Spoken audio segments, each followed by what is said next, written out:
Today, I wanted to take a look at how West Ham are run off the pitch and why the club's inability to keep up with some of the well-run clubs in the middle of the table has led to them quickly falling down it towards the bottom. In terms of money spent, few could doubt the intentions of West Ham's owners. The London club have spent more than all but 6 clubs in England over the course of the last 5 seasons, which is actually more than Liverpool, Nottingham Forest and Aston Villa in that time. But the problems have arisen due to the manner in which the Hammers have spent their money in the transfer window. When we take a look at how much money West Ham have spent per point won this season and compare it to Brighton, Bournemouth and Brentford, we can see that the Hammers have spent almost twice as much as the latter two,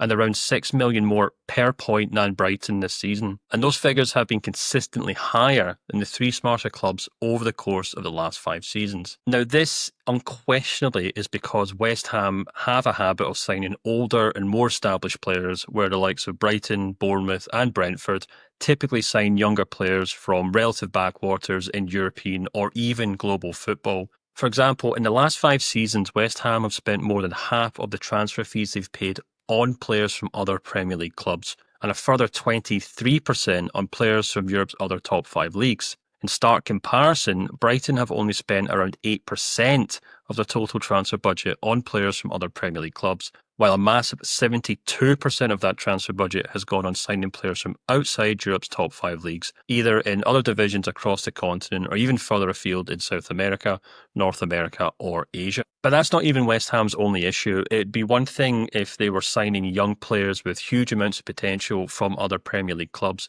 The biggest issue is the fact that they're spending a vast amount of money on ready-made stars that are well into their careers. When we take a look at the average age of their signings each season in comparison to Brighton's, we can see that the only time the 2 clubs have come close to one another was last season, which was specifically because the Seagulls signed 37-year-old James Milner. Rather remarkably, over the course of the last 5 seasons, Brighton's signings on average have been 3 years and 7 months younger than the average age of West Ham signings in that same period of time. So in other words, West Ham are signing older, more expensive players, while the clubs with smaller budgets than them in the middle of the Premier League are leapfrogging them because they're signing younger, better players that have been scouted from outside of the Premier League. So much so that when we calculate the average age of every current West Ham player when they've joined the club, it comes out at 26.1 years, which is the joint highest average in the entire Premier League. West Ham are clearly a very historic and well-supported club,